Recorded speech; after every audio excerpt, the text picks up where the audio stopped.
Comme je disais aux jeunes, il y avait un rêve qui planait. Un rêve qui vient de la nuit des temps martiniquaise, certainement, pour les chrétiens, mais pas que, pour ceux qui aiment le pays. Le rêve dans ce bâtiment qui s'appelait déjà la jeunesse étudiante chrétienne. Alors déjà, beaucoup d'hommes et de femmes, voilà, la jeunesse étudiante. Et puis ce rêve a été porté aussi par des personnes ces derniers temps qui voulaient et qui portent toujours ce rêve, donc il doit se poursuivre. Il n'est pas encore réalisé, c'est les prémices de proposer à des jeunes ici une formation différente, continuer à leur proposer. Il y a déjà des choses qui existent hein, à l'université, dans des écoles, mais pas suffisamment puisque près de plusieurs centaines de jeunes quittent la Martinique chaque année. Donc proposer une formation nouvelle en synergie avec ce qui existe, en synergie avec la culture locale, en synergie avec les parents, les familles aussi, c'est important de ne pas être déraciné dans les premiers pas de sa vie adulte.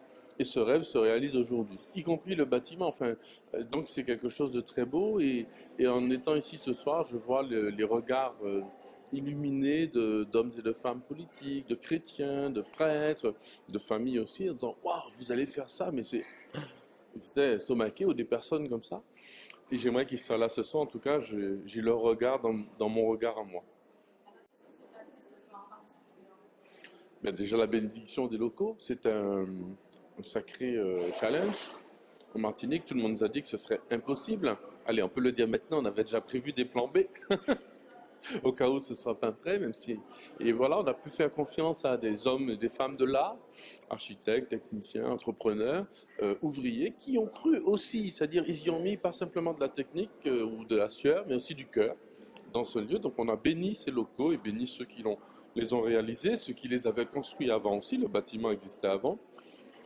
Les membres aussi de la paroisse de la cathédrale ou des différentes associations qui ont été gênées par ces travaux, ce projet, on a dû bouger un peu les choses et ça n'a pas toujours été agréable, mais tout le monde a dit oui quand même. Donc c'est tout ça qui a été béni, et puis ceux qui vont essuyer les plâtres, voilà. Et puis c'est le début, on appuie sur le bouton de la navette, voilà. Voilà, alors justement, qu'est-ce que vous ressentez Alors j'avoue que je suis déjà un petit peu dans le coup d'après. Premièrement parce que je fais entièrement confiance à l'équipe actuelle, qui a mis en place ce projet avec Mathieu Bergot et tous ceux qui sont autour de lui. Donc je leur fais entièrement confiance dans la réalisation, la preuve. Le coup d'après, c'est l'accueil de nouveaux projets. Dans l'ICEA, c'est un institut catholique, j'aime bien comparer, c'est un parc. Dans ce parc, il y a différentes maisons.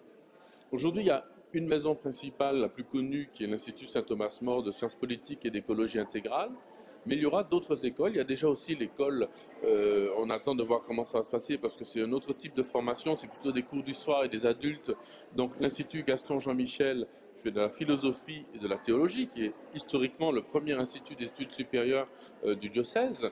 Et même, c'est normal, la théologie d'abord, Dieu d'abord. Et puis, il y a d'autres projets. Et donc, je suis déjà un petit peu avec le conseil d'administration et les responsables en train de voir comment vont s'articuler, tout en gardant un œil, bien sûr, sur l'évolution de cette première année de lycéa de l'Institut Saint-Thomas-More, et puis les prochaines années qui se préparent, les locaux qui continuent à s'affiner. Voilà.